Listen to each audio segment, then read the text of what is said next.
Assalamualaikum warahmatullahi wabarakatuh. Salam, Om Swastiastu, Nama Budaya, Salam Kebajikan bagi kita semua. Perkenalkan, saya Sinta Lizaryawan dengan ujung NIM 023. Saya selaku moderator kelompok 5 Pancasila. Di sini saya dan teman-teman saya akan menjelaskan tentang studi kasus kami, alur kasus Ronald Tanur. Ini Sarah Afriati pada Minggu 27 Oktober 2024. Penangkapan tersebut adalah hasil pemantauan intensif oleh tim intelijen sejak keluarnya putusan kasasi dari Mahkamah Agung. Jadi ada dua rekan saya yang akan menjelaskan tentang studi kasus kami. Kali saya persilakan kepada rekan saya yang akan menjelaskan ya. Gregorius Ronald Tanur atau yang biasa disapa Ronald Tanur adalah pria paruh baya berusia 32 tahun yang divonis hukuman 12 tahun penjara karena telah menyiksa, menganiaya, dan membunuh kekasihnya yang bernama Dini Sarah Afrianti. Kejadian bermula pada saat Ronald Tanur dan Dini mengunjungi sebuah bar karaoke bernama Black Hole KTV. Di sana Ronald dan Sarah berkaraoke sambil minum minuman keras. Pada tanggal 4 Oktober dini hari, Dini dan Sarah terlibat cekcok di bar karaoke tersebut, yang dimana Dini mendapatkan penganiayaannya yang pertama. Dini ditendang hingga jatuh dan kepalanya dipukul dengan botol minuman keras oleh Ronald Tanur. Setelah kejadian tersebut, mereka pun memutuskan pulang, dan para saksi juga mengatakan mereka masih terlibat cekcok pada saat naik lift hingga ke basement parkir mall tersebut. Di basement parkir mall tersebutlah Dini mendapatkan penganiayaan kedua, sekaligus ia kehilangan nyawanya di sana. Di parkiran basement tersebut, ia dilindas dan diseret menggunakan mobil Ronald Tanur dan terjatuh sejauh 5 meter. Dalam keadaan dan kondisi tersebut, Dini diangkat oleh Ronald Tanur dan dimasukkan ke dalam bagasi. Kemudian Ronald Tanur membawa Rini ke Rumah Sakit Nasional di Surabaya. Namun naasnya, nyawa Dini tidak bisa tertolong sehingga ia meninggal pada tanggal 5 Oktober 2023. Pada studi kasus kali ini menjelaskan seorang Ronald Tanur yang diberikan vonis penjara selama 5 tahun karena kasus yang ia lakukan. Namun seorang ibunya mengusungkan suap sebesar 3,5 miliar agar Ronald Tanur dibebaskan dari vonisnya, yaitu penyiksaan kepada seorang pacarnya. Nah, dari video cuplikan tersebut dan dua rekan teman saya yang sudah menjelaskan kasus Ronald Tanur tersebut, di sini juga ada ketiga rekan saya yang akan menanyakan atau mewawancarai masyarakat, lebih tepatnya mahasiswa Unsri, mengenai pendapat mereka tentang kasus Ronald Tanur tersebut. Baiklah, saya langsung alihkan kepada ketiga rekan saya. Oke teman-teman, jadi sini saya sedang di perpustakaan Universitas Sriwijaya. Di sini saya akan mencari orang-orang random untuk ditanyakan pendapatnya mengenai studi kasus kami, yaitu alur dari kasus Ronald Tanur. Yuk ikuti saya. Oke, jadi kita sudah di dalam perpustakaan. Mungkin langsung saja kita cari narasumbernya, sudah ada di depan saya. Permisi Kak, maaf mengganggu waktunya nih. Sebelumnya perkenalin, kami dari mahasiswa ilmu kelautan kelas A Ganjil. Kenalin, saya Muhammad Raffi Ramadan. Sebelumnya di sini saya mau tanya nama kakaknya dulu. Perkenalkan, nama saya Muhammad Marwal Setiawan. Saya dari Fakultas Ilmu Sosial dan Ilmu Politik, jurusan Ilmu Komunikasi. Oke Kak, jadi kami di sini nih ingin melakukan wawancara nih untuk kakak. Sebenarnya kakak bersedia nggak nih diwawancara? Bersedia.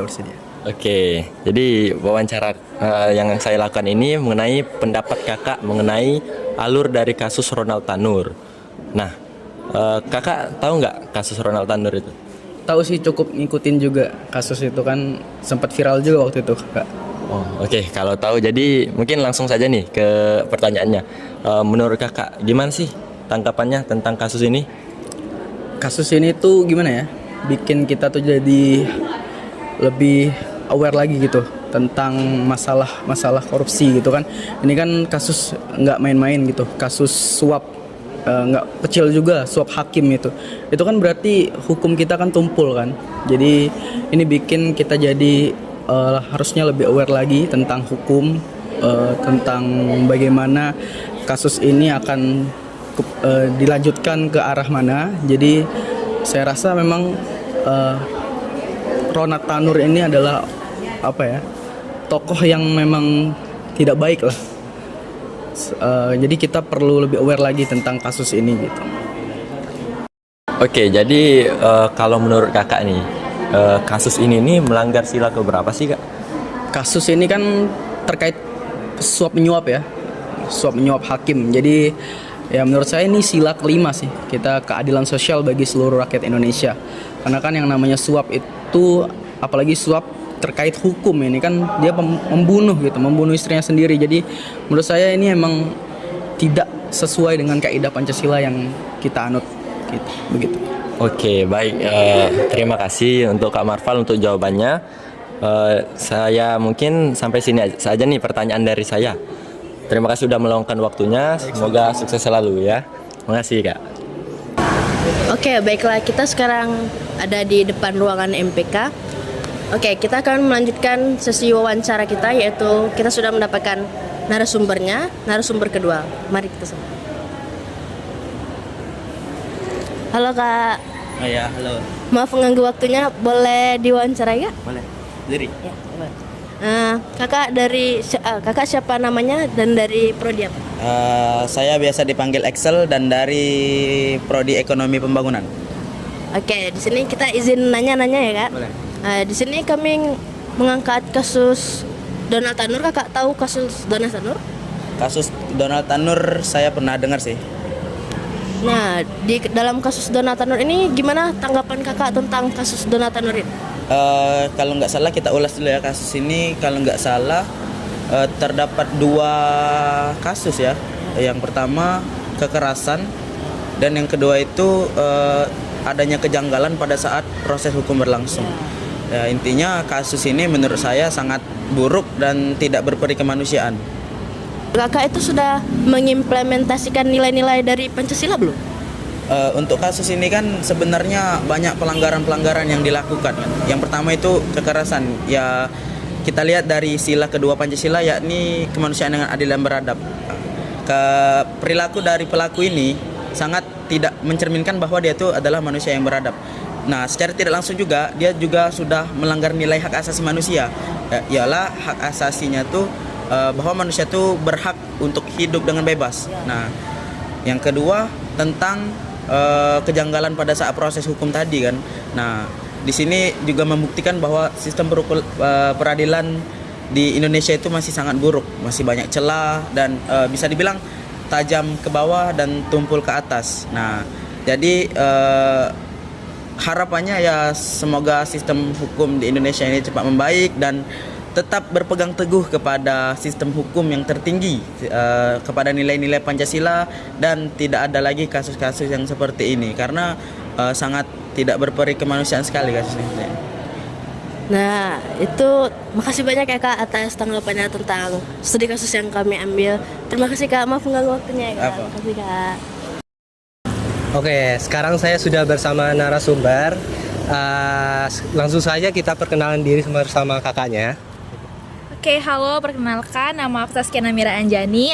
Aku mahasiswa aktif dari Fakultas Hukum. Oke, sebelumnya kakak sudah tahu dari masalah atau studi case kami tentang Ronald Tanur? Oh, udah tahu kok kasus yang lagi viral itu. Menurut kakak, apa sih tanggapan kakak tentang studi case tentang Ronald Tanur ini?